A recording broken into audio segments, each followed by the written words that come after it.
Most writers think an unreliable narrator means lie to the audience and call it a twist. That is why the endings feel cheap.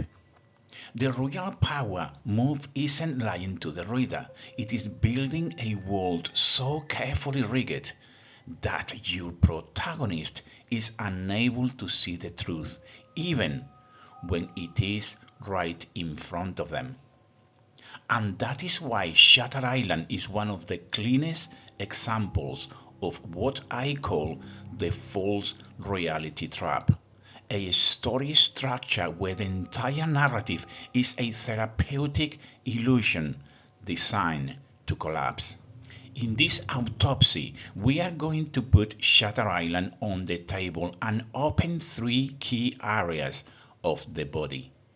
The first one will be the delusion architecture, how to build a fake reality that doesn't feel like a cheat.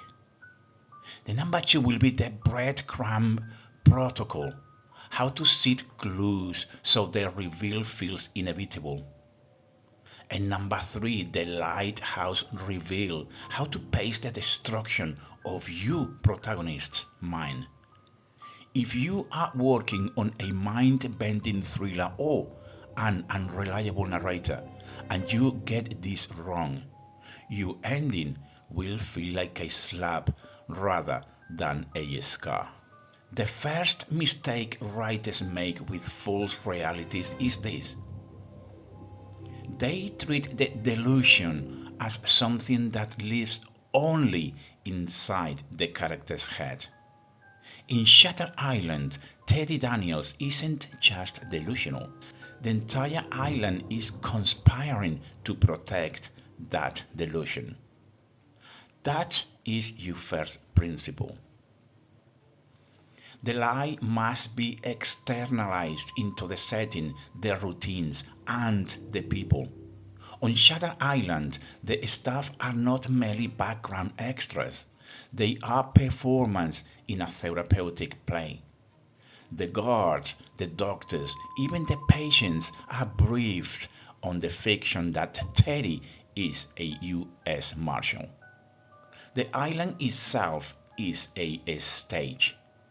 The ferry that brings him in, a one-way threshold into the illusion. The gates, walls, and cliffs, not just prison decor, but psychological barriers. The storm, an external justification for why they can't live and why things feel chaotic. Everything in this world is designed to do two things at once. Number one, support Teddy's belief that he is a marshal investigating a crime. And number two, secretly keep him contained as a violent patient. Notice how neatly that mirrors what many of you are trying to do. You want a narrative that serves two readings. The first time lie and the second time truth. So how do you write that without cheating? You make sure that every external element can be read in two ways. A guard's hostile stare. On first watch, he doesn't trust marshals. On second watch, he is terrified of these patients. The locked doors are heavy security. First reading, dangerous criminals. The second reading, this man is one of them. Your job as a writer is not to hide the truth. Your job is to present it honestly, but frame through the lens of your character's delusion.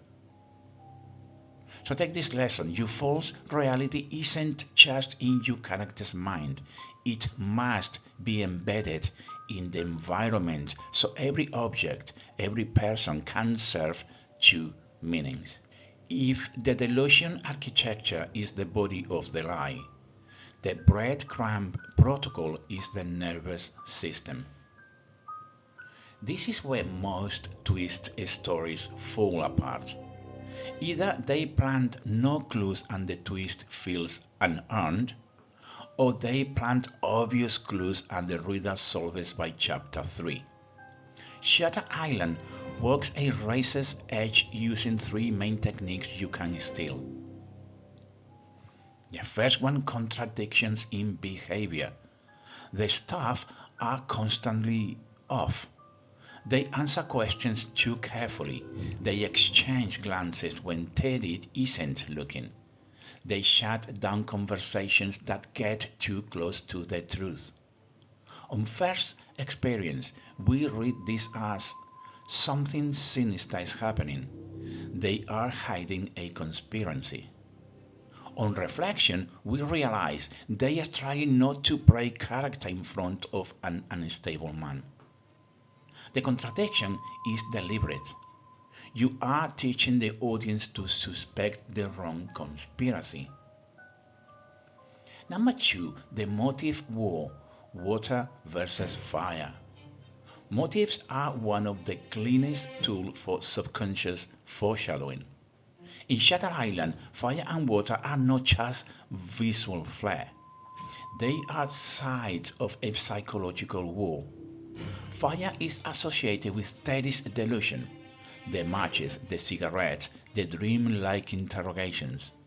When Teddy imagines conspiracies and villains, fire is close by. Water is associated with the truth he refuses to face, the lake where his children died, the storm, the crashing waves, the dripping walls.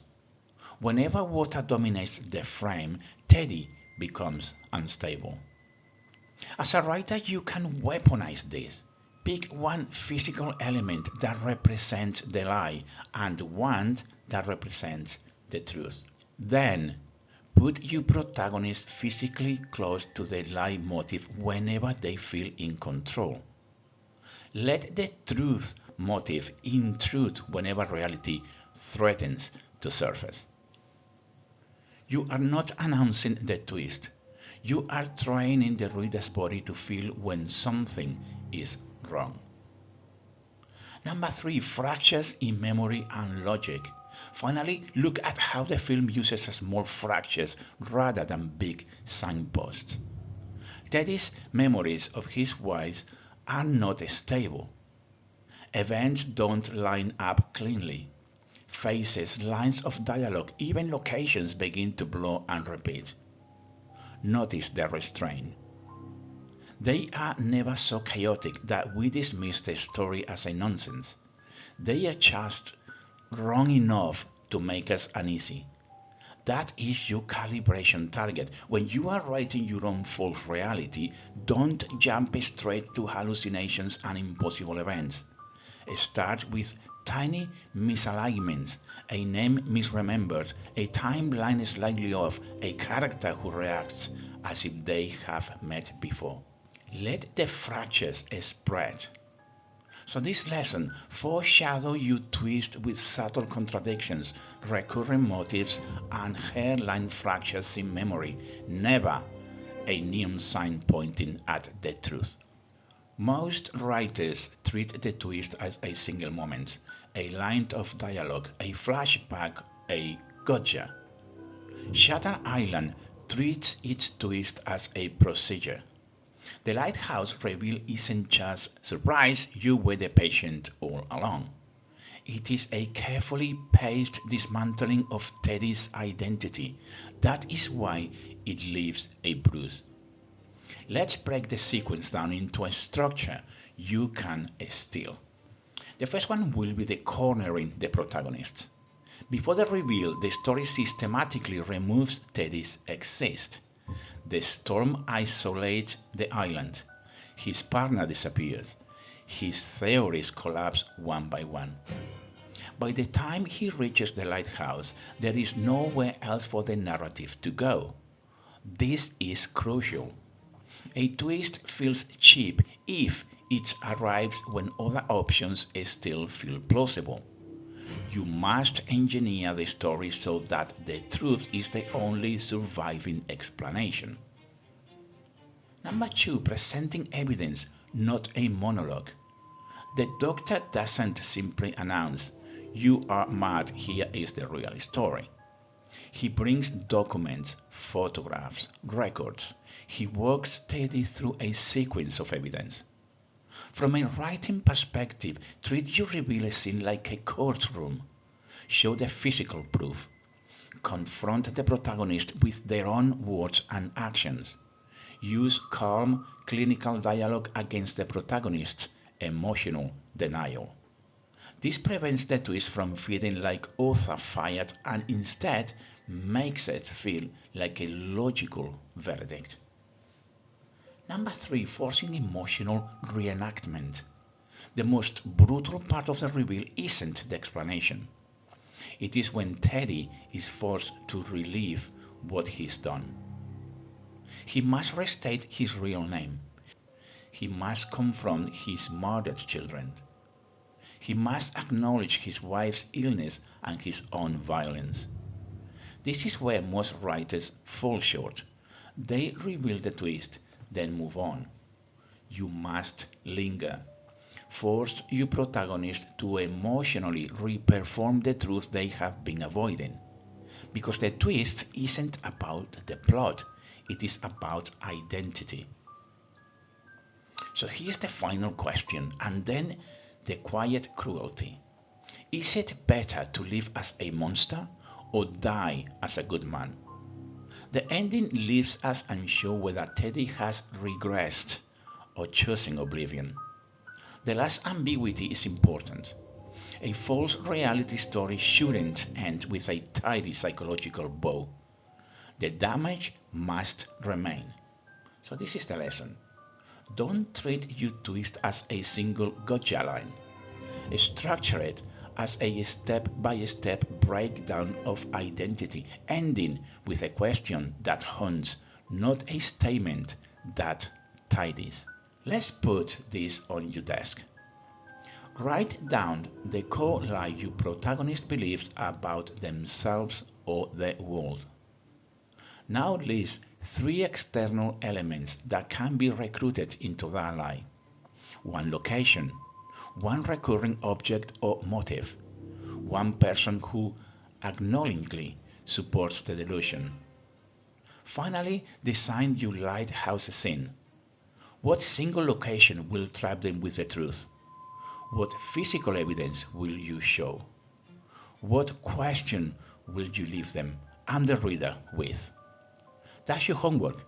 No plot twist until this is done. What Shutter Island proves is simple. An unreliable narrator isn't a magic trick. It is a full body illusion. You build the delusion into the setting. You feed the reader contradictions and motives. You pace the reveal like a surgical procedure, not a jump scare. If you haven't yet built a solid psychological wound for your protagonist, this trap will collapse the moment you touch it. So if you are serious about writing psychological thrillers, your next step is clear. Go to the syllabus on this channel and watch the Zero to Novel episode on character wounds and misbeliefs. Without that, you don't have a patient, just a pile of organs. So please like, comment, and subscribe, and I will see you on the next episode. Until then, my friends, take great care.